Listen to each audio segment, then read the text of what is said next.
নমস্কার, আমি West Bengal state ইউনিভার্সিটির পিএন দাস কলেজের এডুকেশন ডিপার্টমেন্টের দেবশ্রী ভট্টাচার্য দাস বলছি, শিক্ষাবিজ্ঞান বিভাগের। আজকে আমি যে বিষয়টা নিয়ে আলোচনা করব তোমাদের সাথে, সেটি হচ্ছে ওয়েস্ট বেঙ্গল স্টেট ইউনিভার্সিটির সেমিস্টার 1 অর্থাৎ মেজর 1 তাদের একটি গ্রেট এডুকেটার্সের অংশ, সেখান থেকে রবীন্দ্রনাথ ঠাকুর, এবং এটি মেজরেও রয়েছে মাইনরেও রয়েছে, দুদিকেই তোমরা পাবে। সেখানে গ্রেট এডুকেটার্সের মধ্যে দেখবে রবীন্দ্রনাথ ঠাকুর রয়েছেন। আজকে আমি তোমাদের সেই রবীন্দ্রনাথ ঠাকুর নিয়ে বিস্তারিত আলোচনা করব। রবীন্দ্রনাথ ঠাকুর, যাকে আমরা বিশ্বকবি বলি, তিনি জন্মগ্রহণ করেছিলেন 7ই মে 1861 খ্রিস্টাব্দে কলকাতায়। তার পিতার নাম ছিল দেবেন্দ্রনাথ ঠাকুর, মাতা সারদা দেবী, স্ত্রীর নাম মৃণালিনী দেবী। এবং আমরা যেটা আমাদের সাহিত্যে বলতে গেলে সবার প্রথমেই যেটা আসে সেটা হচ্ছে আমাদের রবীন্দ্রনাথ ঠাকুর। তিনি ঊনবিংশ শতাব্দীর বাংলা তথা ভারতীয় নবজাগরণে সর্বশ্রেষ্ঠ চিন্তাবিদ ছিলেন রবীন্দ্রনাথ ঠাকুর। তিনি সূর্যের ন্যায় আমরা বলতে পারি বহু রশ্মি বিশিষ্ট, কারণ তিনি একাধারে কবি ছিলেন, সাহিত্যিক ছিলেন, শিল্পী এবং শিক্ষাবিদ। সব দিকেই তার বিশেষ প্রতিভা আমরা লক্ষ্য করতে পারি। এবং তিনি ভীষণভাবে অনেক প্রবন্ধ এবং ভাষণ রচনা করেছিলেন। সেগুলোর মধ্যে শিক্ষায় হেরফের, শিক্ষাবিধি, ন্যাশনাল ফান্ড, ইউরোপ যাত্রীর ডায়েরি, রাশিয়ান চিঠি, সেগুলো আমরা দেখতে পাই। অর্থাৎ আমরা বলতে পারি তার সামগ্রিক দৃষ্টিভঙ্গি ভারত এবং তার বাইরেও শিক্ষাক্ষেত্রে বিপ্লব এনেছিল। শিক্ষাবিদ্যা এবং বিশ্বব্যাপী শিক্ষার ওপর তার স্থায়ী প্রভাব বিশেষভাবে লক্ষ্য করা যায়। এরপরে আমরা যেটা আলোচনা করব সেটা হচ্ছে তার জীবন দর্শন। অর্থাৎ রবীন্দ্রনাথ ঠাকুর ভারতের যুগ তপস্যার ফল আমরা বলতে পারি। তিনি এশিয়ার প্রথম নোবেল পদক বিজয়ী। 1861 খ্রিস্টাব্দের কলকাতার ঠাকুর পরিবারে তার জন্ম। পরিবারের সমৃদ্ধ কৃষ্টির মধ্যে রবীন্দ্রনাথ অজান্তেই মুক্ত শিক্ষার পরিসরে নিজের অভিরুচির মতন বেড়ে ওঠেন। অর্থাৎ সম্ভবত তার পরবর্তীকালে তিনি শান্তিনিকেতনে মুক্ত শিক্ষা পরিবেশ রচনায় উদ্যোগী হয়েছিলেন। রবীন্দ্রনাথ ঠাকুরের আমরা এই জীবন দর্শনে যেটাকে বলা হয় তার প্রতি গভীর শ্রদ্ধা এবং মানব জীবনের উদ্দেশ্যকে তিনি বলেছেন যে আত্মশুদ্ধি, ঈশ্বরের সাথে একাত্ম হওয়া এবং পৃথিবীতে সঠিকভাবে যাতে জীবনযাপন করা যায়, তিনি সেই চিন্তাভাবনাই সবসময় করে গেছেন। তার জীবনের মূল উদ্দেশ্য ছিল আধ্যাত্মিক মুক্তি, তবে তিনি সেই সঙ্গে সমাজের উন্নতি, মানুষের প্রকৃত স্বাধীনতার জন্য কাজ করে গেছেন। জীবন দর্শনের মধ্যে আমরা প্রথমেই যেটা বলবো সেটা হচ্ছে তার মৌলিক চিন্তাভাবনা, মৌলিক ধারণা। অর্থাৎ সেখানে আমরা রবীন্দ্রনাথ ঠাকুরের শিক্ষার মৌলিক ধারণার মধ্যে বলতে পারি যে রবীন্দ্রনাথ ঠাকুর এই যে শিক্ষা চিন্তা তিনি সূত্রপাত করেছিলেন খুব অল্প বয়সে, তার শিক্ষায় হেরফের এই প্রবন্ধটির মধ্য দিয়ে, যেটি 1892 খ্রিস্টাব্দে। এবং এটি রীতিমতন শিক্ষার একটি মৌলিক ধারণা সংবলিত একটি সম্পূর্ণ রচনা। তারপর থেকে শিক্ষা, সংস্কৃতি, সভ্যতা সংক্রান্ত রবীন্দ্রনাথ ঠাকুরের ধারাবাহিক যে শিক্ষা চিন্তা, সেটি শান্তিনিকেতন, শ্রীনিকেতনের পরীক্ষা নিরীক্ষার মাধ্যমে বিভিন্ন জীবনযাপনের শেষ পর্যন্ত এটা প্রসারিত হয়। ব্যক্তিত্বের পূর্ণ বিকাশের ক্ষেত্রে রবীন্দ্রনাথ ঠাকুর শুধু তিনি আমরা বলতে পারি যে কবি নন, তিনি শিক্ষক শ্রেষ্ঠ, কারণ তিনি এমন অনেক শিক্ষার কথা বলেছেন যা ব্যক্তির চারপাশের পরিবেশের মধ্যে গভীরভাবে গ্রথিত, অর্থাৎ বিশ্বের বিশাল যে কৃষ্টি ধারা সঙ্গে সম্পৃক্ত। প্রকৃতি শিক্ষার অন্যতম নিয়ামক এখানে আমরা বলতে পারি যে রবীন্দ্রনাথ ঠাকুর বলেছেন, এটি তার বক্তব্য, তার মতে, যে আমার একান্ত ইচ্ছা ছিল যে এখানকার এই প্রভাতের আলো শ্যামল প্রান্তর যেন শিশুদের চিত্ত স্পর্শ করতে পারে। আম্রকুঞ্জের ছায়া, বিহঙ্গের কলকাকলি, যে অর্থাৎ পাখিদের আওয়াজ, সেই সমস্ত কিছু নিয়ে সবুজ প্রাণের মাঝখানে যাতে একটি ছোট্ট শিশু তার সম্পূর্ণ পরিপূর্ণ বিকাশ সাধন করতে পারে, সেই দিকে তিনি সবসময় গুরুত্ব দিয়েছেন। যার জন্যই প্রকৃতি পর্যবেক্ষণ, ইন্দ্রিয় পর্যবেক্ষণ, প্রকৃতি ভ্রমণ, তিনি সবসময় এগুলোকেও গুরুত্ব দিয়েছেন। তিনি বলেছেন শিশুরা গাছে উঠবে, তারা নিজেরা পাখিকে দেখবে, পাখির আওয়াজ শুনবে, ফুলকে স্পর্শ করবে, এইভাবে প্রকৃতির মধ্যে গিয়ে সে বাস্তবিক অভিজ্ঞতা অর্জনের, ইন্দ্রিয় পরিমার্জনের মাধ্যমে শিশুরা নিজে থেকেই শিক্ষা অর্জন করবে। তারা দৌড়াবে, ছুটবে, গাছে উঠবে, লাফাবে, এইভাবে শিক্ষা গ্রহণ করার প্রতি তিনি গুরুত্ব আরোপ করেছেন। যার জন্য শান্তিনিকেতনে কীটপতঙ্গ, পাখি, গাছপালা, জীবনচক্র এগুলোকেও পর্যবেক্ষণের জন্য বিদ্যার্থীদের তিনি উৎসাহিত করতেন। প্রকৃতির মধ্যে যাতে শিশুরা থাকে এবং সেখানে প্রকৃতির কাছ থেকেই শিশু যাতে শিক্ষা পায়, সেই দিকে তিনি বরাবর ভীষণভাবে গুরুত্ব আরোপ করেছিলেন। এছাড়া তিনি ইন্দ্রিয়ের বিকাশ, কৃষ্টির সমন্বয়ের কথা বলেছেন। যেমন কৃষ্টির ক্ষেত্রে এটাও তার একটা অন্যতম মৌলিক ধারণা। তিনি বিশ্বভারতীর বিভিন্ন কৃষ্টির সমন্বয়ের ক্ষেত্রে বলেছেন যে বিশ্বের শিল্পী পণ্ডিতদের একই সঙ্গে বসবাসের জন্য শান্তিনিকেতনে তিনি আহ্বান জানিয়েছিলেন, দৈনন্দিন কাজের মধ্যে দিয়ে যাতে কৃষ্টির সমন্বয় গড়ে ওঠে। এরপরে আমরা যেটা বলবো সেটা হচ্ছে শিক্ষা দর্শন। অর্থাৎ শিক্ষা দর্শন আলোচনা করতে গেলে আমাদের যেটা বলতেই হয় যে সেটা হচ্ছে রবীন্দ্রনাথ ঠাকুর শিক্ষা দর্শনকে মানে যেভাবে ব্যাখ্যা করেছেন, তার যে শিক্ষা দর্শন সেটা হচ্ছে তিনি একজন ভাববাদী দার্শনিক এবং তাই তার শিক্ষাদর্শে বিশেষভাবে এই ভাববাদের প্রভাব আমরা লক্ষ্য করতে পারি। কিন্তু তিনি কখনোই অতীন্দ্রিয় জগতে বাস করে বাস্তব জগৎকে কিন্তু তিনি কখনো উপেক্ষা করেননি, কারণ তার চিন্তাধারায় সেটা আমরা লক্ষ্য করতে পারি। অর্থাৎ তার শিক্ষা দর্শনের মূল যে ভিত্তিটা সেটা হচ্ছে মানবপ্রেম, সৌন্দর্য অনুভূতি, স্বাধীনতা, প্রকৃতি। তিনি মনে করতেন যে প্রকৃতির সংস্পর্শে শিশুর দেহ, মন এগুলি সুসংগঠিত হবে এবং পরম সত্তাকে সে নিবিড়ভাবে অনুধাবন করতে শিখবে। এই জন্য তিনি প্রাচীন তপবন কেন্দ্রিক শিক্ষার দ্বারা উদ্বুদ্ধ হয়ে বোলপুরে আশ্রমিক কেন্দ্রিক বিদ্যালয় স্থাপন করেছিলেন। এই দিক থেকে আবার তাকে প্রকৃতিবাদীও আমরা বলতে পারি। অর্থাৎ তার মধ্যে অদ্ভুতভাবে ভাববাদী, প্রকৃতিবাদী এবং বাস্তবেরকেও গুরুত্ব দিয়েছেন। এই সমস্ত কিছুর এক আমরা সংমিশ্রণ তার মধ্যে আমরা লক্ষ্য করতে পারি। তিনি প্রচলিত যে শিক্ষা ব্যবস্থা সেটাকে তিনি সমালোচনা করেছিলেন এবং সমালোচনা করে তিনি শিক্ষা পদ্ধতিকে বলেছিলেন এটা নির্জীব, যান্ত্রিক, কঠোর, কঠিন এবং জীবন বিমুখ। তিনি তার জন্য স্বতঃস্ফূর্ত শিক্ষাকে গুরুত্ব দিয়েছেন এবং স্বাধীনতা, প্রকৃতির মধ্যে শিক্ষাকে গুরুত্ব দিয়েছেন। তিনি প্রাচ্য পাশ্চাত্যের মধ্যে সমন্বয় সাধনের মেলবন্ধন আমরা দেখতে পাই, সৌন্দর্য অনুভূতি, এই সমস্ত কিছু তার আমরা শিক্ষা দর্শনের মধ্যে দেখতে পাই। শিক্ষার্থীর পুরো জীবন ব্যাপী অর্থাৎ কিভাবে শিক্ষার্থীর সম্পূর্ণ জীবনকে সর্বাঙ্গীন বিকাশ সাধন করা যায়, তার মধ্যে বৈজ্ঞানিক দৃষ্টিভঙ্গিকে কিভাবে জাগ্রত করা যায়, তার মধ্যে ন্যায় অন্যায় বোধ, ধর্মীয় মনোভাব কিভাবে জাগ্রত করা যায় এবং সমাজ শুধু নিজের আত্মকেন্দ্রিক নয়, সমাজের কথাও ভাবা, জাতির কথা ভাবা এবং পরবর্তী আন্তর্জাতিক স্তরেও তার এই চিন্তাভাবনা যাতে শিশুর চিন্তাভাবনা বিকশিত হয় সেই সমস্ত কিভাবে করা যায় সেই সব কিছুই আমরা রবীন্দ্রনাথ ঠাকুরকে যদি তার শিক্ষার চিন্তা ভাবনা, তার দর্শনকে যদি দেখি তাহলে সেটা স্পষ্টই বোঝা যায় যে তিনি সমস্ত দিকের শিশুর যাতে সব দিকের বিকাশ হয় তিনি বিশেষভাবে গুরুত্ব দিয়েছিলেন। তিনি শিক্ষা দর্শনের মধ্যে বিশ্বের ঐক্য উপলব্ধি অর্থাৎ সকলের মধ্যে ঐক্যের উপলব্ধি, প্রচলিত শিক্ষা ব্যবস্থার সমালোচনা, স্বাধীনতা এবং প্রকৃতির যে শিক্ষা, সমাজ কল্যাণের শিক্ষা, সেগুলোর কথা তিনি সবসময় বলেছেন।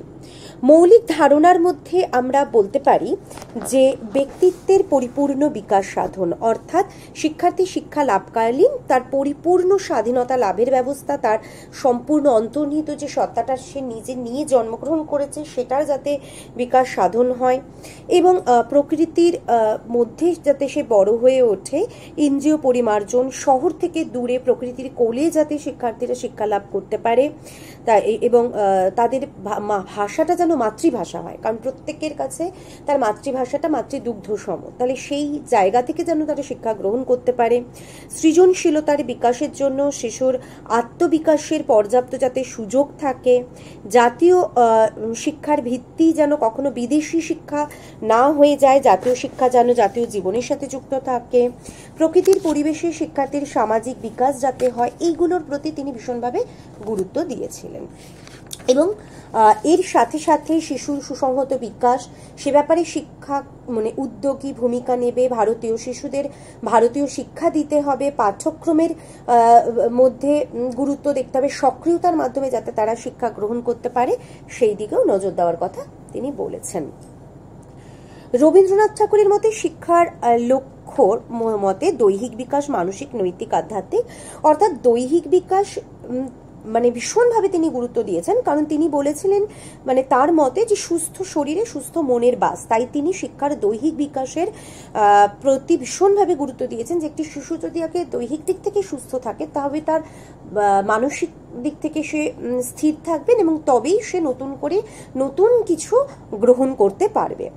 এবং সেই ক্ষেত্রে মানসিক বিকাশের ক্ষেত্রে রুশোর ন্যায় রবীন্দ্রনাথ ঠাকুরও পূর্ব সর্বস্ব শিক্ষার বিরোধী ছিলেন, তিনি গতানুগতিক শিক্ষার বিরোধী ছিলেন এবং এর জন্য প্রকৃতির বুকে শিশুকে ছেড়ে দেওয়ার কথা বলেছেন, যাতে প্রকৃতির কোল থেকে শিশু শিক্ষা গ্রহণ করতে পারে, সেই কথা তিনি বারে বারে বলেছেন।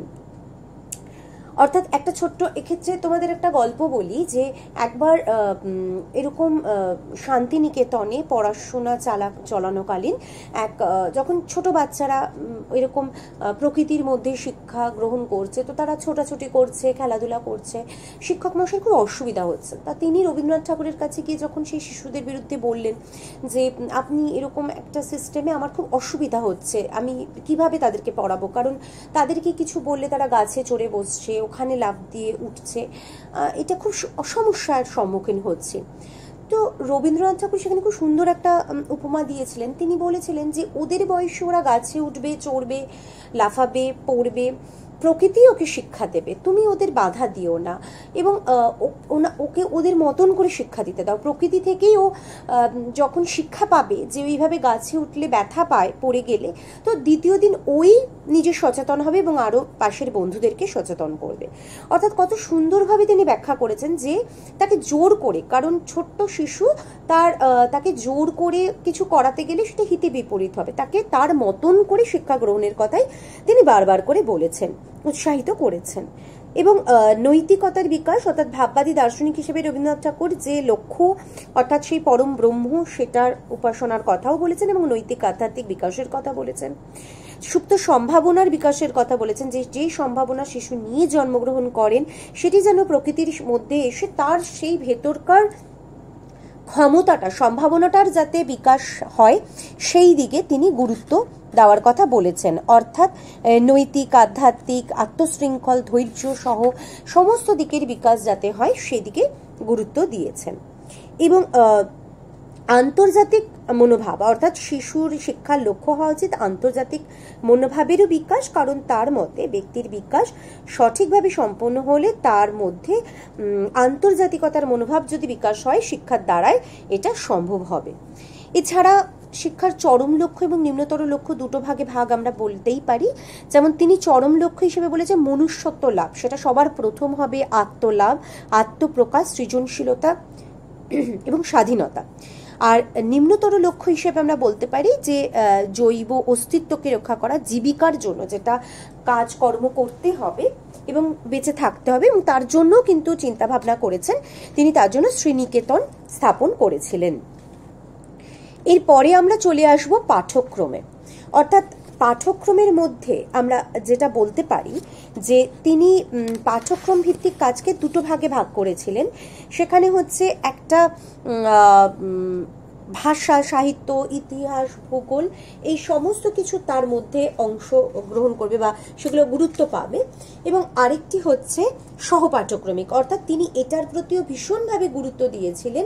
তিনি বলেছিলেন যে একটা শিশু শুধুমাত্র ভাষা, সাহিত্য এইটুকুনি শিক্ষা অর্জন করলেই হয়ে যাবে না, তার যদি কারোর মধ্যে অন্তর্নিহিত সুপ্ত সম্ভাবনা থাকে যে না নৃত্য, গীত, চিত্রাঙ্কন, এই সমস্ত কিছুরই কিন্তু দিকে যাতে বিকাশ হয়, বা সেলাই, রান্না, এই সব কিছুর দিকেও কিন্তু গুরুত্ব দেওয়ার কথা তিনি বলেছিলেন, যে এগুলো শিক্ষার অংশ হিসেবে থাকবে।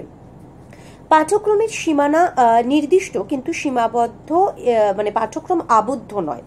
অর্থাৎ পাঠ্যক্রমের জীবিকার ক্ষেত্রে শুধু হবে না, জ্ঞানের জন্যও হবে, এবং তার জীবনে যাতে সে কাজে লাগাতে পারে, তার জ্ঞান, ভাব, কর্ম, এই তিনের সাধনা, মেলবন্ধনের কথা তিনি বলেছেন। জীবনের সঙ্গে ঘনিষ্ঠ হবে, দেশীয় সাহিত্যের স্থান উচ্চ হবে, এবং কর্মসাধনাকে গুরুত্ব দানের কথা বলেছেন। এরপরে আমরা যেটা বলবো শিক্ষা পদ্ধতি, অর্থাৎ শিক্ষা পদ্ধতির মধ্যে যেটা প্রথমে ভীষণভাবে গুরুত্ব দিয়েছেন তিনি, সেটা বলেছেন যে স্বাধীনতা, স্বাধীনভাবে সে শিক্ষা গ্রহণ করবে এবং তার পদ্ধতিটা সে স্বতঃস্ফূর্তভাবে শিক্ষা গ্রহণ করবে। অর্থাৎ রবীন্দ্রনাথ ঠাকুর এই শিক্ষা পদ্ধতির ক্ষেত্রে বলেছিলেন যে গুরু যদি আদর্শ গুণ সম্পন্ন হন, তাহলে তিনি নির্দিষ্ট পদ্ধতি বা নতুন পদ্ধতির প্রয়োজন নেই, কারণ শিক্ষণকালে তিনি কোনো একটা নির্দিষ্ট পদ্ধতি উল্লেখ করবেন না। তিনি ছাত্র হিসেবে তার প্রয়োজন অনুযায়ী তার জন্য কোনটা প্রয়োজন সেভাবে তাকে স্বাধীনতা দেবেন। অর্থাৎ খেলার ছলে, গল্পর ছলে, ভ্রমণের মাধ্যমে, কারণ ছোট ছোট শিশু তাদের সেই মানসিকতাটাকে বুঝে সেইভাবে তিনি শিক্ষাদানের কথা, অর্থাৎ তার অন্তর্নিহিত সুপ্ত সম্ভাবনা যেটা নিয়ে শিশু জন্মগ্রহণ করেছেন তার উপর গুরুত্ব দিয়ে, তার ক্ষমতার উপর গুরুত্ব দিয়ে তিনি শিক্ষার কথা বলেছেন। স্বাধীনতা সে সক্রিয়ভাবে করবে, অর্থাৎ নিজে সক্রিয় থেকে শুধু তাকে কিছু আমরা শিক্ষকরা যারা তারা বলে গেলাম তা নয়, অর্থাৎ তাকে নিজেকে অ্যাক্টিভলি পার্টিসিপেশনের মাধ্যমে তার যাতে শিক্ষাটা হয় সেটাকে দেখতে হবে, এবং এটি অবশ্যই প্রকৃতির সঙ্গে যুক্ত হবে, প্রকৃতির মধ্যে থেকে হবে, এবং সৃজনশীলতার মাধ্যমে শিক্ষা পদ্ধতিটা হবে। এবং এই পদ্ধতিটা আবার হবে কিসের মাধ্যমে? না, অবশ্যই মাতৃভাষা। ভীষণভাবে তিনি গুরুত্ব দিয়েছেন, কারণ মাতৃভাষা কিন্তু মাতৃদুগ্ধ সম, অর্থাৎ আমাদের প্রত্যেকের কাছে, প্রত্যেক শিশুর কাছে যার যা মাতৃভাষা সেটা অত্যন্ত সহজে, কারণ খুব সাবলীল ভাষায় আমরা ছোট থেকে যে ভাষা জেনেছি সেটা খুব সহজেই, সেখানে যদি জ্ঞান অর্জন করি এবং জ্ঞান অর্জনের মাধ্যমটা যদি সেটা হয়, তাহলে অনেক সহজেই আমাদের সেই জ্ঞান অর্জন করতে আমরা পারি। এবং তার জন্য রবীন্দ্রনাথ ঠাকুর বলেছেন শিক্ষা হবে মুক্ত প্রকৃতির, শিশু শিক্ষার বা শিক্ষার্থী তার সে প্রকৃতির মধ্যে থেকে আত্মসক্রিয়তার মাধ্যমে শিক্ষা গ্রহণ করবেন মুক্ত মনের, এবং ইংরাজি অপেক্ষা তিনি মাতৃভাষাতেই শিক্ষা গ্রহণের উপর গুরুত্ব দিয়েছেন।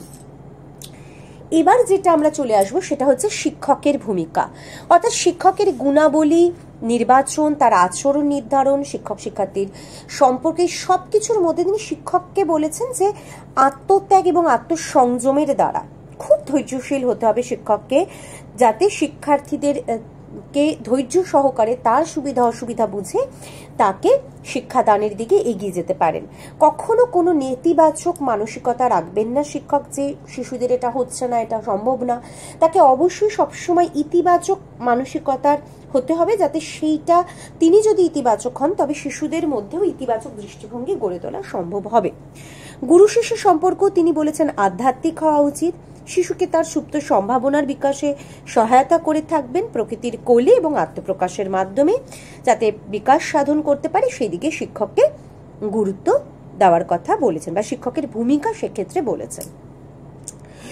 গুরু শিষ্যের সম্পর্ক, গুরু শিষ্যের সম্পর্কটা খুব গুরুত্বপূর্ণ, কারণ রবীন্দ্রনাথ ঠাকুর প্রাচীন ভারতের যে গুরুকুল শিক্ষা ব্যবস্থার আদর্শে অনুপ্রাণিত, তার শিক্ষা ব্যবস্থায় গুরু শিষ্যের যে ঘনিষ্ঠ সম্পর্ক সেটা ভীষণভাবে গুরুত্ব আরোপ করেছে। অর্থাৎ আমরা বলতে পারি, দেখো যে তিনি সবসময় বিশ্বাস করতেন একটা কথা, যে চারিত্রিক গুণসম্পন্ন যে গুরু মশাই সংস্পর্শে যদি শিক্ষার্থী আসেন তাহলে আপনা থেকেই তার মধ্যে প্রকৃত মনুষ্যত্বের বিকাশ ঘটবে। অর্থাৎ পারস্পরিক মেলামেশা যত বেশি হবে শিক্ষক এবং ছাত্র বা ছাত্রী বা গুরু শিষ্যের মধ্যে যত বেশি এই আন্তরিকতা, আত্মিক সম্পর্ক গড়ে উঠবে, শিশুর শিক্ষণ প্রক্রিয়া তত বেশি সুন্দর, তার গতি ত্বরান্বিত হবে।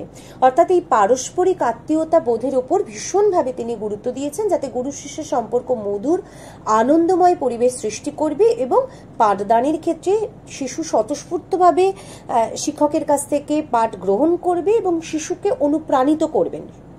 অর্থাৎ গুরুর সংস্পর্শে এসেই তার জীবনের সমস্ত দিকের বিকাশ সাধন হবে। এরপরে যেটা আসছে সেটা হচ্ছে স্ত্রী শিক্ষা, অর্থাৎ আরেকটা গুরুত্বপূর্ণ অংশ হচ্ছে স্ত্রী শিক্ষা। তিনি স্ত্রী শিক্ষার উপর ভীষণভাবে গুরুত্ব দিয়েছেন। তিনি বলেছিলেন যে নারী শিক্ষা একটা মানে তিনি ভীষণভাবে সমর্থন করেছিলেন। তিনি ইউরোপের যাত্রী ডায়েরি, স্ত্রী শিক্ষা, ক্ষিতীশচন্দ্র দত্তের পত্র, ভক্তি দেবীর পত্র, এরকম বিভিন্ন রকমের সূত্র থেকে আমরা রবীন্দ্রনাথ ঠাকুরের স্ত্রী শিক্ষা সংক্রান্ত অভিমত আমরা জানতে পারি, যেখানে তিনি বলেছেন যে শিক্ষা যখন মনুষ্যত্ব লাভের পথ হয়, মানে ধরো তখন শিক্ষা সকলের জন্য সমান অধিকার। সেখানে শুধু ওই উচ্চ যারা তারা শিক্ষা পাবে, এখানে নিম্নরা পাবে না, ধনীরা পাবে, এরকম কোনো ভেদাভেদ থাকবে না। অর্থাৎ সেখানে ব্রাহ্মণ, শূদ্র, পুরুষ, নারীর মধ্যে কোনো ধনী দরিদ্র, উচ্চ নিচ, জাতপাত কোনো ভেদাভেদ থাকবে না, সকলে সমানভাবে শিক্ষা গ্রহণ করার সুযোগ পাবে। সুতরাং নারী পুরুষ উভয়েরই শিক্ষার দরকার, কারণ আমাদের সমাজকে এগিয়ে নিয়ে চলতে গেলে সেখানে সমাজে নারী পুরুষ উভয়েরই সমান গুরুত্ব পূর্ণ ভূমিকা পালন করে। কারণ একটা শিশু মানে শিশু যখন জন্মগ্রহণ করে তার ক্ষেত্রেও কিন্তু তার পিতামাতার ভূমিকাটা ভীষণ গুরুত্বপূর্ণ। শুধু পিতার ভূমিকাটাই যে থাকবে তা নয়, মায়ের মধ্যে যদি অজ্ঞানতার অন্ধকার থাকে তাহলে যে সময় মানে ম্যাক্সিমাম টাইমটা কিন্তু আমরা দেখি একটা শিশু তার মায়ের ছত্রছায়া থাকে। তাহলে মা যদি অজ্ঞানতার অন্ধকারে ডুবে থাকে তাহলে সেই অজ্ঞানতার অন্ধকারটা কিন্তু সেই শিশুর ওপরেও পড়ে, সেও আলোকিত পথে কিছু দেখতে পারে না, আলোই পায় না। তো কিন্তু মা যদি আলোকিত থাকে, অর্থাৎ তার মধ্যে যদি জ্ঞানের আলো, মায়ের মধ্যে যদি জ্ঞানের আলো থাকে, স্ত্রীর মধ্যে যদি জ্ঞানের আলো থাকে, নারীর মধ্যে যদি থাকে, তাহলে কিন্তু সেই প্রভাবটা বা সেই কি বলবো আলোর যে মানে ঔজ্জ্বল্যতা, সেটা সেই শিশু কেন তার আশপাশের সকলে দেখতে পারবে, সঠিক ভুলের বিচার করতে পারবে। অর্থাৎ তার জন্য একজন নারীকেও কিন্তু শিক্ষাটা দরকার। অর্থাৎ মানে সমাজকে এগিয়ে যাওয়ার জন্য শুধু পুরুষকে দিয়ে হবে না, তার নারীর গুরুত্বটা ভীষণভাবে গুরুত্বপূর্ণ। তাই তিনি বলেছেন যে একজনের মানে পরিপূরক, অর্থাৎ দুইজনই হচ্ছেন আত্মবিকাশের একই রকম, মানে একটা সমাজকে এগিয়ে নিয়ে যেতে পারলে দুজনেরই দেহ, মন, কর্মে, ব্যক্তিত্বে এগুলোর মধ্যে মৌলিক ভেদ আছে ঠিকই, কিন্তু এই ভেদকে মেনে নিয়ে প্রত্যেকের মধ্যেই যাতে সকলের মধ্যে শিক্ষার আলোকে জাগ্রত করা যায়, তবেই সমাজের কিন্তু জাতির সকলের উন্নতি হবে। অর্থাৎ একটা তিনি বলেছেন যে মেয়েদের মানুষ হতে শিখাইবার জন্য বিশুদ্ধ জ্ঞানের শিক্ষা চাই, কিন্তু তার উপরে মেয়েদের মেয়ে হতে শিখাইবার জন্য বিশেষ ব্যবহারিক শিক্ষার প্রয়োজন। অর্থাৎ শিক্ষা এমন হওয়া চাই যাতে পুরুষ পুরুষ থাকবে, মেয়েরা মেয়ে থাকবে। অর্থাৎ তিনি এভাবে ব্যাখ্যা করেছেন যে পুরুষরা যেমন তাদের কাজকর্ম করছে, মেয়েরাও তাদের হাতের কাজ বিভিন্ন রকমের কার্যকলাপের মধ্যে দিয়েও যাতে সমাজে এগিয়ে যেতে পারে, সে নিজের একটা অবস্থান করতে পারে, সেই দিকেও নজর দেওয়ার কথা তিনি বলেছেন। এবারে হচ্ছে জনশিক্ষা। জনশিক্ষা প্রসারের ক্ষেত্রে রবীন্দ্রনাথ ঠাকুর সজাগ দৃষ্টি দিয়েছিলেন। তিনি জানতেন যে ভারতের অসংখ্য মানুষ শিক্ষার আলো থেকে বঞ্চিত। বিশেষভাবে নারী শিক্ষার গুরুত্ব তিনি যে উপলব্ধি করেছিলেন, তিনি বলেছিলেন জাতির ভবিষ্যৎ নির্ভর করছে এই মায়েদের ওপর। মায়েরা যদি শিক্ষিত না হয় তাহলে শিক্ষার দায়িত্ব মানে মায়েদেরকে নিতে হবে। কারণ ওই যে একটু আগেই বললাম যে আজকে যে নারী, ভবিষ্যতে সে মা, এবং আগামী প্রজন্ম তার উপরও কিন্তু অনেকখানি গুরুত্বপূর্ণ ভূমিকা পালন করছে। তাই তাদের জন্য মানে সকলের জন্য জনশিক্ষা মানে সকলের জন্য, নারী পুরুষ নির্বিশেষে, জাতপাত নির্বিশেষে সকলের জন্য বিভিন্ন গ্রামীণ পাঠাগার, বিভিন্ন শিক্ষার ব্যবস্থা, এবং সকলে যারা পড়াশুনো করতে পারছে না বা সেভাবে নানা রকম তাদের অর্থনৈতিক অসুবিধা, আগে তো পেটের তাগিদ, সেই জায়গাটা থেকে হয়তো অনেকে আসছে না, বুঝতে পারছে না, তো তাদের জন্য বিভিন্ন যাত্রা, লোকনৃত্য, লোকসঙ্গীত এগুলোর মাধ্যমে গণমাধ্যমগুলিকে তিনি স্থান দিয়েছেন, এবং তিনি এই জনশিক্ষা যাতে সকলের মধ্যে সচেতনতা জাগ্রত করা যায় সেই দিকেও তিনি বিশেষভাবে গুরুত্ব আরোপ করেছিলেন। এবং এই লোকসঙ্গীত, লোকনৃত্য, যাত্রাপালা, উৎসব এগুলো এই দুঃখ দুর্দশা থেকে যাতে মুক্ত পায় তার জন্য তিনি ব্যবস্থা করেছিলেন, এবং এই জন্য তিনি শ্রীনিকেতনে শিক্ষা সত্র নামে একটি স্কুলও প্রতিষ্ঠা করেছিলেন। এবার রবীন্দ্রনাথের মতে জাতীয় এবং আন্তর্জাতিক শিক্ষা, অর্থাৎ রবীন্দ্রনাথ ঠাকুর বলেছেন যে যদি আমাদের প্রত্যেকটা শিশু বা শিক্ষার্থীদের মধ্যে, মানুষের সত্তা মধ্যে যদি আমরা দেশের সচেতনতা জাগ্রত করতে পারি, তবেই আন্তর্জাতিক বোধ তার মধ্যে গড়ে তোলা সম্ভব। অর্থাৎ মানুষের সত্তা অখণ্ড এবং অবিভাজ্য, অর্থাৎ মানুষের সত্তার একটা দিকে যেমন তার ব্যক্তি জীবন আছে এবং তার সাথে সাথে কিন্তু সমাজ জীবন আছে, আমরা সেটাকে অবজ্ঞা করতে পারি না। এর মধ্যে কোনো বিভেদ নেই, অর্থাৎ এই দুটোর পরিপূরক। তাই বিদ্যার একটি বিশেষ অংশ যা বিশেষ দেশের ক্ষেত্রে কাজে লাগবে, তেমনি বিশেষ সংস্কৃতি, বিশেষ ঐতিহ্যের সঙ্গে অঙ্গাঙ্গিভাবে যুক্ত থাকবে, অর্থাৎ জাতি বিশেষের ভীষণভাবে জীবন পরিবেশের সঙ্গে অবিচ্ছেদ্যভাবে একটা সমন্বয় হিসেবে থাকবে। তার জন্য তিনি জাতীয় এবং আন্তর্জাতিক উভয়ের ক্ষেত্রেই গুরুত্ব আরোপ করেছেন এবং এই পূর্ণাঙ্গ শিক্ষা, জাতীয় শিক্ষা এবং আন্তর্জাতিক শিক্ষার কথা তিনি বলেছেন। এরপরে হচ্ছে বিদ্যালয়। বিদ্যালয় সম্পর্কে ভীষণভাবে তিনি বলেছেন যে এটি কিন্তু সম্পূর্ণভাবে হবে একটা প্রকৃতির পরিবেশের মধ্যে, অর্থাৎ যে সাধারণ যে প্রকৃতি পরিবেশ সেইখানে কিন্তু বিদ্যালয় গড়ে উঠবে এবং এই বিদ্যালয়টি হবে মানে প্রাচীন তপবনের ন্যায়, অর্থাৎ তিনি তপবনের যে শিক্ষা পদ্ধতি সেটার উপর তিনি ভীষণভাবে প্রভাবিত হয়েছিলেন এবং সেটার উপর খুব মুগ্ধ হয়েছিলেন এবং তার জন্য তিনি এই বিদ্যালয় শিক্ষাটাকে বলেছিলেন যে তপবনের যেমন মধ্যে হবে সেভাবে শিশুরা যাতে বিদ্যালয় পরিবেশকে ভালোবাসে, বিদ্যালয় স্বাধীনতা পায়, সেখানে যাতে শিক্ষক শিক্ষার্থী সম্পর্কের উন্নতি হয়, মাতৃভাষার মাধ্যমে হয়, জাতি ধর্ম বর্ণ নির্বিশেষে সকলে যাতে ভর্তি হওয়ার সুযোগ পায়, কায়িক পরিশ্রম করে তারা যাতে কিছু অর্থ উপার্জন করতে পারে, সমস্তগুলো কিন্তু সেখানে দেখা হবে এবং রবীন্দ্রনাথের মতে এভাবেই বিদ্যালয় গড়ে ওঠার কথা তিনি গুরুত্ব দিয়েছেন। গতানুগতিক ব্যবস্থার সম্পূর্ণ বিরোধিতা করে তিনি এই নতুন চিন্তা ভাবনার তার মধ্যে আমরা দেখতে পাই।